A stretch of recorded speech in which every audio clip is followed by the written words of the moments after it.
सहनो भुनक्तु सह वीर्यं करवावहै तेजस्विनावधीतमस्तु मा विद्विषावहै। ओम शांति शांति शांति। शंकरं शंकराचार्यं केशवं बादरायणं सूत्रभाष्य कृतौ वन्दे भगवन्तौ पुनः पुनः। ईश्वरो गुरुरात्मेति मूर्तिभेदविभागिने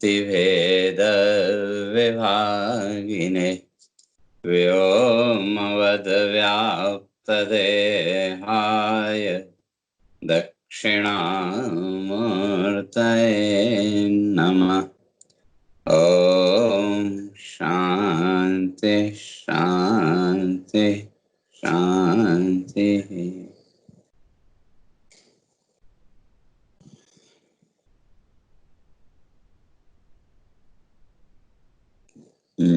तो विचार चल रहा था आत्मभाव में स्थित या जो स्थित प्रज्ञ से प्रश्न अर्जुन ने किए थे स्थित प्रज्ञ के बारे में। किमासीत ब्रजेत किम, जो चौथा प्रश्न था भी वो कैसे इस संसार में रहेगा, दो उसका उत्तर यहाँ भगवान वो दे रहे हैं। राग द्वेष वियुक्तस्तु विषयान इंद्रिय शरण। वो जो साधक है राग द्वेष वियुक्त, वो तो राग द्वेष से परे है, राग द्वेष से ऊपर उठ जाएगा। और विषयान इंद्रिय शरण, इंद्रियों की जो विषयों की ओर प्रवृत्ति है तो उससे उसको अब कुछ लेना देना नहीं रहेगा। जो पहले भगवान कह के आए थे इंद्रियाणि इंद्रियार्थे, अर्थात ये जो इंद्रियां हैं ये इनके अर्थों की ओर विषयों की ओर इनकी प्रवृत्ति तो होगी, लेकिन जो साधक है जो स्थित प्रज्ञ है जिसकी बुद्धि उस आत्म भाव में स्थिर हो गई तो उसके अंदर इस प्रवृत्ति से इन इंद्रियों की क्रिया से किसी प्रकार की कोई हलचल नहीं होगी। तो इसी तरह से जो साधक है उसको भी राग द्वेष वियुक्त है। इस संसार में जो राग द्वेष की जो प्रवृत्ति है उससे अपने को ऊपर उठाना,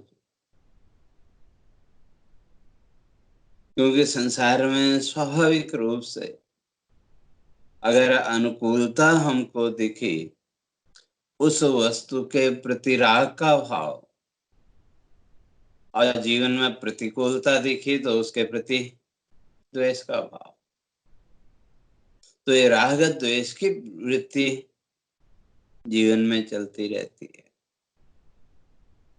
इसलिए अनुकूल प्रतिकूल किसी भी प्रकार की मनोवृत्ति से ऊपर, जहां तक मन की चंचलता की बात है तो जब तक ये राग द्वेष की प्रवृत्ति होगी तब तक मन में चंचलता रहेगी। इसलिए आत्मवश्य विधेय आत्मा, जो साधक है जो विचारशील व्यक्ति है उसको आत्मवश्य, तो वो जो मन है उस मन को आत्मा के साथ जोड़ना चाहिए। आत्मवश्य विधेय आत्मा, अपने आप उस आत्म भाव में स्थित करना, अर्थात मन की विक्षेप शून्यता की स्थिति। क्योंकि बाह्य इंद्रियों को नियंत्रित करना आसान है, लेकिन मन को नियंत्रित करना, तो बाह्य इंद्रियों को नियंत्रित कर लिया, फिर भी अगर इस संसार की कामना है, इस संसार के सुख भोग आदि की इच्छा है, तो मन में वो चिंतन तो वो चलता रहेगा। तो इसलिए यहाँ भगवान कह रहे हैं कि वे जो इनसे पूरी तरह जिसने अपने को ऊपर उठा लिया, वियुक्त, राग द्वेष अब जिसके अंदर कोई है ही नहीं। क्यों? अनुकूल विषयेषु राग, प्रतिकूल विषयेषु द्वेष। जीवन में हमारे मन ने जिसको अनुकूल माना, अपने लिए उपयुक्त माना, उस वस्तु के साथ राग, और जिसको अनुकूल नहीं माना उसके साथ वो द्वेष। तुझे इन दोनों से ऊपर, मन का विषय शून्य होना, विक्षेप शून्य होना। और वो कब हो सकता है? तो का आत्मवश्य विधेय आत्मा, जब वो आत्म भाव में स्थित हो, और तब उस अवस्था में प्रसादम अधिगच्छति। वो जो साधक है वो प्रसादम, प्रसादम प्रसन्नता, तो प्रसन्नता का जीवन में अनुभव करता है। अर्थात मन का पूरी तरह से विक्षेप रहित होना। और उसको समझने के लिए फिर वहीं आ जाएं सुसुप्ति में, जो साउंड स्लीप है। उस साउंड स्लीप तक जाने के लिए हमें कहीं न कहीं इस मन को विक्षेप शून्य करना पड़ता है, डिस्टरबेंस से रहित, नो डिस्टरबेंस, कोई डिस्टरबेंस वहां न रहे। और जब तक मन इस संसार के साथ जुड़ा है तब तक डिस्टर्ब है, विक्षेप है। मैंने पहले भी कहा था, कभी कभी कोई चिंता हो, कोई समस्या हो, सोने के लिए आप बिस्तरे पर तो चले गए, शरीर को भी ढीला छोड़ दिया, बाह्य इंद्रियों का जो संसार के साथ कनेक्शन था वो भी हमने कट ऑफ कर दिया, लेकिन मन में वो विचार फिर भी चल रहा है, और उसके कारण नींद नहीं आई। तो उस विचार को भी छोड़ना चाहते हैं कि नहीं?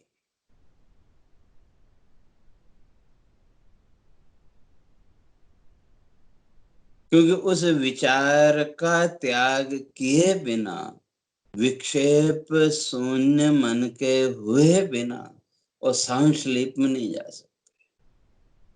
और कई बार ऐसा भी होता है, आपका मन विचार शून्य नहीं हो पाया, आप रात भर सोए तो सही, वो जो विचार था वो बार बार सामने आता रहा, आपकी बीच बीच में आंख खुलती रही, नींद टूटती रही। तो सुबह उठने के बाद क्या बोलते हैं कि आज तो ठीक से सो नहीं पाए।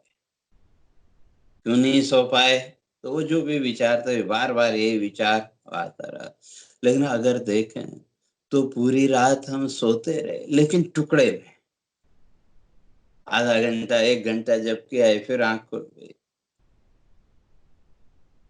तो उस स्थिति में जो साउंड स्लीप के द्वारा एक प्रसन्नता का भाव, एक तृप्ति, एक सेटिस्फेक्शन हमारे जीवन में जो आता था वो नहीं आ पाया।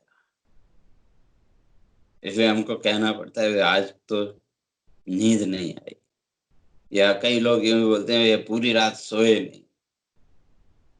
तो उसी तरह से कहते हैं जब तक हमारा मन संसार के विचारों से मुक्त नहीं होगा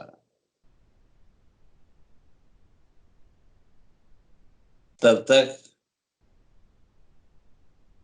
वो प्रसाद, वो प्रसन्नता का भाव वो नहीं आ सकता। इसलिए भगवान कहते हैं आत्मवश्य विधेय आत्मा। जो साधक है तो उसको क्या करना चाहिए? आत्मवश्य विधेय आत्मा। और यहाँ एक आत्मा का अर्थ वही आत्मसत्ता और दूसरे आत्मा शब्द का अर्थ मन। इसलिए आत्मवश्य विधेय आत्मा। तो वो जो मन है उस मन को क्या करे? आत्मवश्य ही उसको उस आत्मा के साथ वो जोड़े। अर्थात ये जो संसार की मन की दौड़ है उस दौड़ को विचार पूर्वक रोक के उस मन को उस आत्म सत्ता के साथ जोड़े और विचार के द्वारा उस आत्म सत्ता के साथ जोड़ने का फल कहते हैं प्रसादम अधिगच्छति। जीवन में एक तृप्ति का भाव, एक प्रसन्नता का भाव उसको प्राप्त हो। जैसे वही साउंड स्लीप में, तो साउंड स्लीप में जाने के लिए हमको मन की सारी वृत्तियों को रोकना पड़ा। मन का ये जो संसार भाव है, इस संसार भाव से हमें मन को अलग करना पड़ा। और जैसे ही आपका मन संसार के विक्षेपों से शून्य हुआ, उसके साथ ही कब नींद आई और कब वो प्रसन्नता का भाव, वो तृप्ति का भाव जीवन में प्रकट हुआ, हमको पता नहीं चला। और जितनी जल्दी हमारा मन संसार के विक्षेप से शून्य हुआ, उतनी जल्दी नींद नींद भी आ गई। तो इसलिए ये जो भौतिक जगत की जो सुख दुख की जो तृष्णा है, और जब तक ये अहंकार का भाव, मैं ये हूं, मैं वो हूं, तरह तरह की जो मान्यताएं, जो बिलीफ्स हमने पकड़ के रखी है कि मैं ये हूं, मैं ऐसा हूं, मैं वैसा हूं, जब तक मन के साथ ये वृत्तियां जुड़ी हुई हैं, यूं कह लें, या जब तक इस संसार की वृत्तियों के साथ हमने मन को जोड़ रखा है, तब तक वो प्रसन्नता की अनुभूति, वो आनंद की अनुभूति नहीं हो। और वो जो आनंद की स्थिति है वो हमारे आत्मा का स्वरूप है। क्यों? उस आनंदात्मक स्थिति में फिर कोई प्रश्न नहीं है। मन में उठने वाले जितने भी प्रश्न है वो सब उस आनंदात्मक स्थिति में अपने आप गायब हो जाते हैं। जैसे यूं समझो,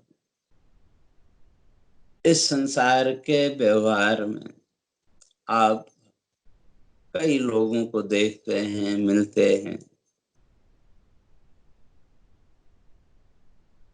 और जब आप सभी लोगों को प्रसन्न भाव में देखते हैं तो आपके मन के अंदर कभी प्रश्न उठा कि ये प्रसन्न क्यों है? आपके आंगन में, आपके गार्डन में केवल मनुष्य ही नहीं, जो पशु पक्षी हैं वो भी प्रसन्नता पूर्वक घूम रहे हैं, खेल रहे हैं, तो उसको देख के आपके मन में कभी प्रश्न उठा कि ये प्रसन्न क्यों है? कभी नहीं उठा। बल्कि उन पशु पक्षियों की प्रसन्नता को देख करके हम भी प्रसन्न होते हैं कि नहीं? और दूसरी तरफ जब किसी प्राणी को आप दुखी देखते हैं, चाहे वो मनुष्य हो, चाहे पशु पक्षी हो, चाहे आपका परिचित हो न हो, तो आपके मन में सहज रूप से एक प्रश्न उठता है कि भाई ये दुखी क्यों है? अपने अंतर मन को टटोल के देखें। चाहे वो मनुष्य हो, चाहे पशु पक्षी हो, जिसको भी हम दुखी देखते हैं, तो हमारे अंदर एक प्रश्न उठता है कि भाई ये दुखी क्यों? और एक सज्जन व्यक्ति, एक सत्संगी व्यक्ति कोशिश भी करता है कि वह इसके दुख को दूर कर सके। तो क्यों संसार के हर प्राणी को आप प्रसन्न क्यों देखना चाहते हैं?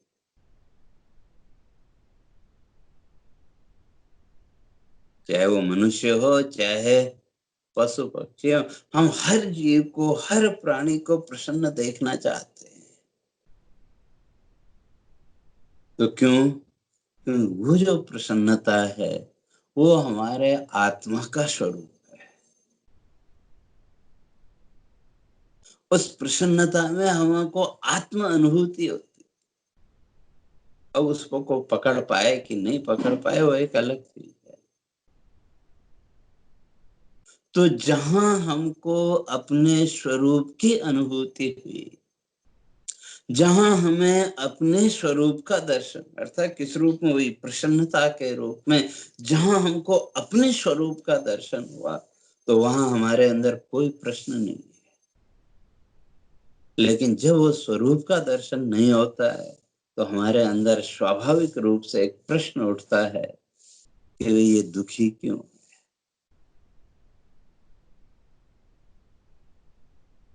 और उस प्रसन्नता के भाव में थोड़ी देर के लिए ही सही आपका मन इस संसार के विक्षेपों से ऊपर उठ गया है। कितनी देर रहा वो अलग चीज है। लेकिन जब हम उन प्राणियों को प्रसन्न देखते हैं, सब जगह प्रसन्नता का ही हमको जब दर्शन हुआ, तो थोड़ी देर के लिए ही सही हम इन संसार की चिंताओं से भी मुक्त हो गए कि नहीं? तो वही यहाँ भगवान कह रहे हैं, आत्मवश्य ही विधेय आत्मा।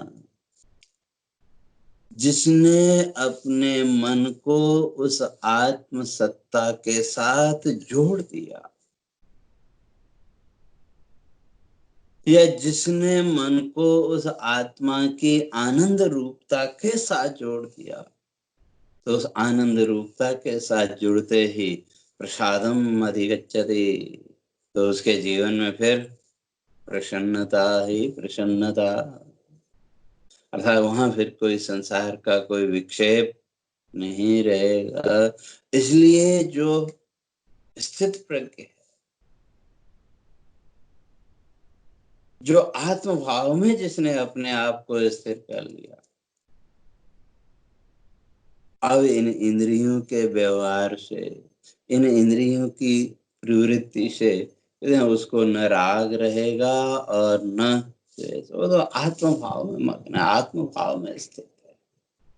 वहां किसी प्रकार की कोई दूसरी वृत्ति के लिए कोई स्थान है ही नहीं। तो इसलिए कहते हैं वो जो स्थित प्रज्ञ है, वो इस संसार के राग द्वेष से ऊपर उठ करके वो तो हमेशा उस आत्म भाव में ही स्थित रहता है। अर्थात हमेशा उस प्रसन्नता के भाव में वो स्थित है। तो अब ये संसार के विक्षेप, संसार की वृत्तियां, उसकी वो जो आत्म शांति है, वो आत्मानंद की जो अनुभूति है, तो वो उसको नष्ट नहीं कर सकती। और ये जो प्रसन्नता है, तो ये क्या करेगी? तो आगे भगवान कहते हैं, प्रसादे सर्व दुखानां हानिरस्योपजायते प्रसन्न चेतसो ह्यासो बुद्धि पर्यवतिष्ठते। प्रसाद ही सर्व दुखानां हानि। वो जो प्रसाद है, वो जो प्रसन्नता है, और प्रसन्नता सर्व दुखानां हानि, वो जीवन के सारे दुखों का नाश करती है। वो जो प्रसन्नता का भाव है, चाहे ये भौतिक जगत की ही प्रसन्नता क्यों न हो, इस संसार में आपके मन की कोई इच्छा पूरी हो गई तो प्रसन्नता का भाव आया कि नहीं? और जिस समय वो प्रसन्नता का भाव आया उस समय एक तरह से आप इस संसार की सारी चिंताओं से मुक्त हो जाते हैं कि नहीं? अब कितनी देर के लिए हुए वो एक अलग बात है, लेकिन वो प्रसन्नता थोड़ी देर के लिए ही सही आपको इस संसार की चिंताओं से मुक्त कर दे। लेकिन मन इस संसार भाव में घिरा हुआ है,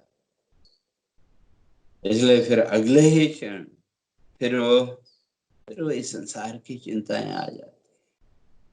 तो इसलिए इस मन को कैसे संसार भाव से ऊपर उठाएं, तो उसके लिए हमारे महर्षि इस बात को स्पष्ट करते हैं कि सम्यक आलोचना सत्याद वासना प्रविलीयते, वासना विलये चेतः समम आयाति दीपवत। जब तक ये वासना है, अर्थात इस संसार के सुख भोग की इच्छा है,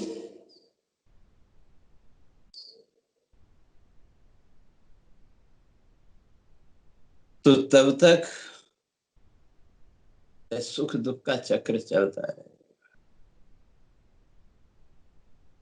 तो ये जो संसार के सुख दुख की इच्छाएं, ये जो संसार की वासना है, जब तक मन इन वासनाओं से मुक्त नहीं होता तो तब तक वो प्रसन्नता, वो शांति की भी अनुभूति नहीं हो सकती। तो उस स्थिति तक अगर पहुंचना है तो क्या करना पड़ेगा? कहते हैं सम्यक आलोचनात् सत्यात्। वो जो सत्य है, सम्यक आलोचना, उसका अच्छी तरह से विचार कर,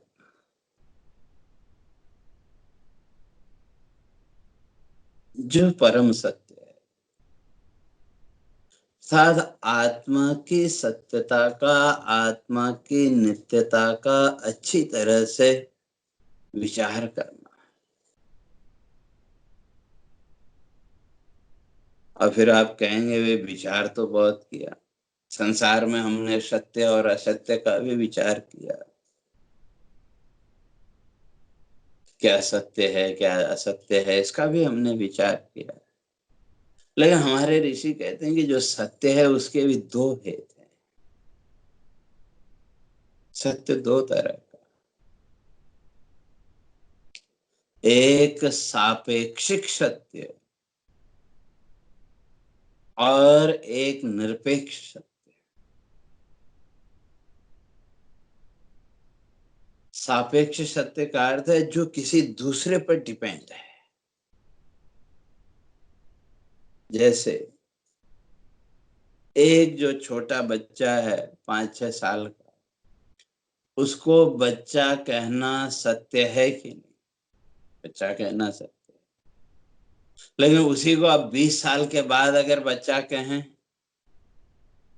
तो झूठ हो जाएगा और उसको हमको युवा कहना पड़ेगा। तो ये सापेक्षिक सत्य। क्यों एक बच्चे को बच्चा, युवा, जवान हम किस आधार पर कहते हैं?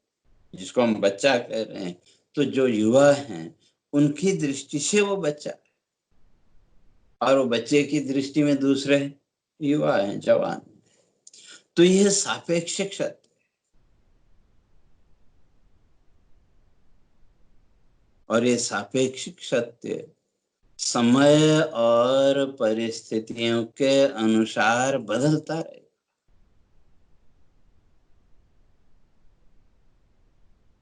लेकिन जो निरपेक्ष सत्य है, जिसको किसी की अपेक्षा नहीं, कि उस संसार के व्यवहार में हमने स्वयं को जो कुछ भी माना, ये सब क्या है? सापेक्ष है, और उसके लिए फिर हमको प्रमाण चाहिए, दूसरा उस बात को प्रूव करे। लेकिन आपका जो स्वयं के होने का अनुभव है, आपका जो स्वसत्ता का अनुभव है, उसके लिए कौन सा प्रूफ चाहिए? उसके लिए हमें किसी प्रूफ की जरूरत नहीं पड़ती, क्योंकि वो निरपेक्ष है। संसार के ये पदार्थ रहें या न रहें,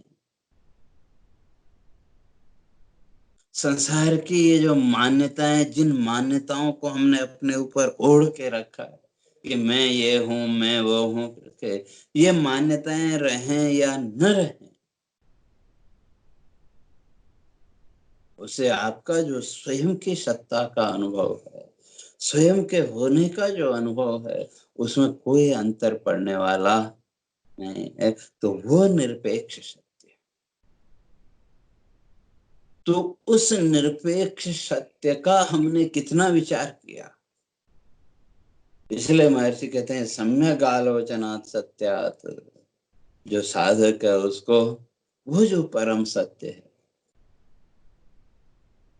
उस परम सत्य का अच्छी तरह से विचार करना चाहिए।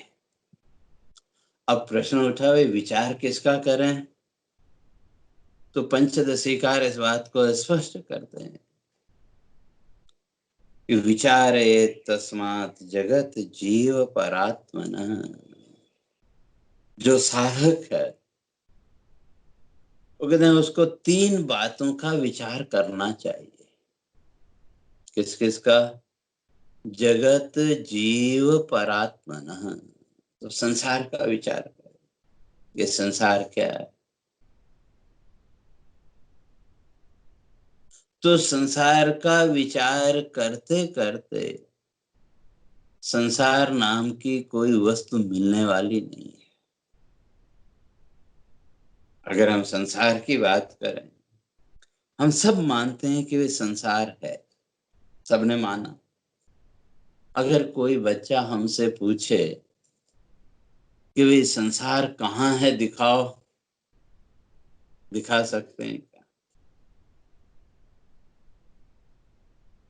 संसार कैसा है बताओ, शब्दों से आप इसका वर्णन कर सकते हैं क्या? न तो हम इस संसार को दिखा सकते और न इस संसार का वर्णन कर सकते। हमारे पास केवल एक शब्द है, हम कहते हैं ये संसार तो ऐसा ही है। जब कभी उदासीन हो, कुछ हो, दुखी हो, तो कहते हैं संसार ऐसा ही है। अर्थात मूल्य रहित, वैल्यूलेस। तो जीवन के व्यवहार में भी जब किसी व्यक्ति को आप कोई महत्व नहीं देते, आपकी दृष्टि में जब कोई व्यक्ति महत्वहीन हो जाए और उसकी कहीं चर्चा चले, तो हमारे पास क्या शब्द होता है? अरे ये तो ऐसा ही है, ये कहते हैं ना। तो इसका अर्थ हमारी दृष्टि में उसकी कोई वैल्यू नहीं है। तो इसी तरह से जब संसार की बात आई तो वहां भी हम उसी शब्द का प्रयोग करते हैं, संसार तो ऐसा ही है। अर्थात हमारी दृष्टि में संसार की वैल्यू नहीं है, लेकिन फिर भी हमने इसको बहुत महत्व दिया। लेकिन ये संसार वास्तव में क्या है, हमने उसका विचार नहीं किया। क्योंकि इस संसार के सुख भोग की तृष्णा, इस संसार के सुखों को भोगने की जो हमारी लालसा, हमारी जो डिजायर्स है, वो इतनी दृढ़ है कि हम उस इच्छा के बाहर कुछ विचार कर ही नहीं पाते। विचार तो हमने किया संसार, लेकिन जैसे हमारे अंदर चित्त में इच्छाएं हैं, उन इच्छाओं के अनुसार ही हमने इस संसार का विचार किया, अच्छे बुरे का विचार किया, लेकिन वास्तविक रूप में संसार का विचार हमने नहीं किया। इसलिए महर्षि कहते हैं विचारे तस्मात् जगत जीव परात्मना। तो पहले इस संसार का विचार, और जब विचार करेंगे तो विचार करते करते क्या मिलेगा? वे संसार है क्या? कहते हैं त्रिपुटी, तीन चीजों का मेल, वासना, भावना और संस्कार।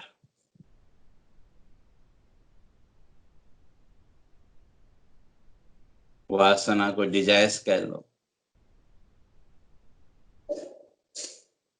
और भावना इमोशंस, और संस्कार इम्प्रेशंस। डिजायर, इमोशन और इम्प्रेशन, इन तीन का मिला हुआ जो रूप है उसी का नाम संसार। इसके अतिरिक्त तो संसार नाम की कोई वस्तु मिलने वाली नहीं है। तो इस तरह से विचार करते करते जब इस संसार की महत्वहीनता का हमको बोध हुआ, जब ये पता लगा ये सारा संसार वैल्यूलेस, क्योंकि जितना भी संसार है, जिस संसार को सच्चा मान के सुबह से शाम तक, जन्म से मृत्यु तक हमारी प्रवृत्ति होती रही, इस संसार ज्ञान से पहले हमें अपने होने का ज्ञान चाहिए कि नहीं? अगर हमें अपने होने का ही ज्ञान न हो तो इस संसार की किसी भी वस्तु का ज्ञान नहीं हो सकता। और ये संसार कितनी देर का? थोड़ी देर। जब तक वो दृश्य हमारे सामने है तो उस दृश्य से जुड़ा हुआ हमारा संसार प्रकट हो गया, और जब दृश्य बदला तो हमारा संसार भी बदल गया।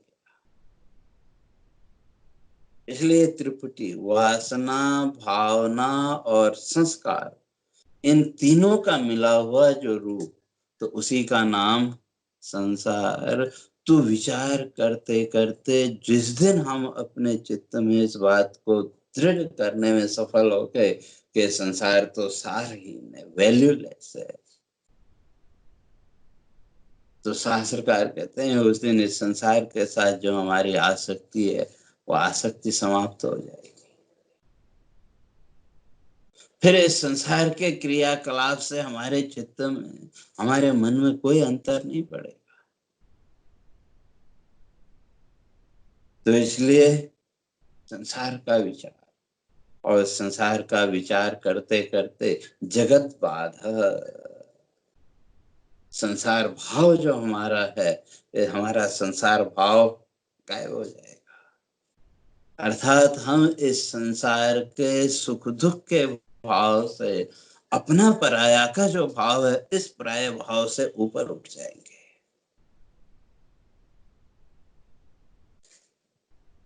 तो राग द्वेष वियुक्त है, तो अब न वहां फिर राग रहा और न द्वेष रहा। तो संसार की सारहीनता, जैसे आपने स्वप्न देखा, जिस समय सपना देख रहे थे उस समय तो वो सच्चाई लगता है।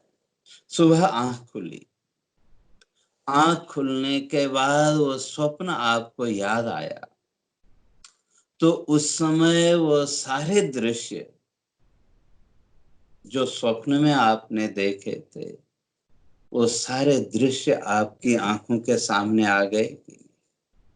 जो कुछ भी सपने में आपको देखा या जो सपने की स्मृति है आपको, और वो सुख दुख, जिस सुख दुख की आपने स्वप्न में अनुभूति की थी, उस सुख दुख का अनुभव भी हुआ कि नहीं? उस सुख दुख का भी अनुभव आपको हुआ, उसकी फीलिंग आपको हुई। लेकिन वो स्वप्न के दृश्यों से या स्वप्न में जो सुख दुख की फीलिंग आपको हुई, उसके साथ आप बंधे क्या? उसके द्वारा आपके मन में कोई विक्षेप पैदा नहीं हुआ। क्यों? क्योंकि हम ये जानते हैं कि वो सब दृश्य मात्र थे, वो सब प्रतीति मात्र थे, उससे ज्यादा और कुछ नहीं।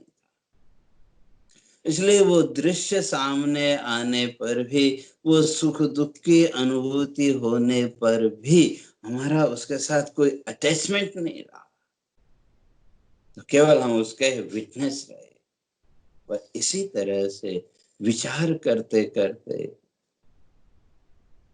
जिस दिन ये भाव आ गया कि ये संसार तो क्या ऐसा ही है, कह लो, या स्वप्नवत, स्वप्न की तरह ये संसार भी है, ये बोध जिस दिन हमारे अंदर दृढ़ हो गया, तो उस दिन राग द्वेष भी युक्त, इस संसार के राग द्वेष से हम मुक्त हो जाएंगे। संसार भाव से तो ऊपर उठ गए, लेकिन मैं का भाव, मैं हूं, ये भाव तो अभी है। तो महर्षि कहते हैं उसका भी विचार करो। जिस मैं को इस शरीर भाव के साथ बांध रखा है, क्यों? ये ग्रंथि सबसे दृढ़ ग्रंथि। क्यों? शास्त्रकार कहते हैं 3 गांठें हमारे जीवन में बड़ी मजबूत है, उनमें सबसे मजबूत गांठ है इस शरीर की, ये देह ग्रंथि, ये सबसे मजबूत है, सबसे प्रबल है। और इसके साथ साथ स्त्री पुरुष भाव, मेल फीमेल, वो ग्रंथि। और तीसरी ग्रंथि है घर परिवार, संसार की ग्रंथि। तो संसार ग्रंथि और स्त्री पुरुष मेल फीमेल की ग्रंथि, इसको तोड़ना थोड़ा आसान है, लेकिन जो शरीर की ग्रंथि है ये ज्यादा दृढ़ है, बहुत मजबूत है। इस शरीर ग्रंथि से ऊपर उठना थोड़ा मुश्किल है। इसलिए इस शरीर के साथ जो हमने स्वयं को बांध रखा है, उसका भी विचार करो कि जिसको हम मैं कह रहे हैं वो है क्या, जिसको हम जीव कहते हैं वो है क्या। और उसका भी विचार करते करते जिस दिन उस जीव की वास्तविकता का बोध हो गया तो उस आत्म सत्ता के अतिरिक्त ये जीव और कुछ नहीं है, उस दिन ये जो अहंकार भाव है, ये अहंकार भाव भी हट जाएगा। तो फिर क्या बचेगा? आत्मेव अवशिष्यते, केवल एकमात्र और आत्म भाव बचेगा। और तब प्रसादम अधिगच्छति आत्मवश्य विधेय आत्मा, उस आत्म भाव में जब साधक स्थित हो जाएगा तो प्रसादम, जीवन में एक शाश्वत प्रसन्नता का और इटर्नल हैप्पीनेस वो जीवन में आएगी। और वो प्रसन्नता का भाव सर्व दुखानाम हानि, संसार के सारे दुखों का उससे और नाश हो जाएगा। तो जो स्वरूप चिंतन है तो वो कैसे, तो उसकी चर्चा आगे क्रमशः करेंगे।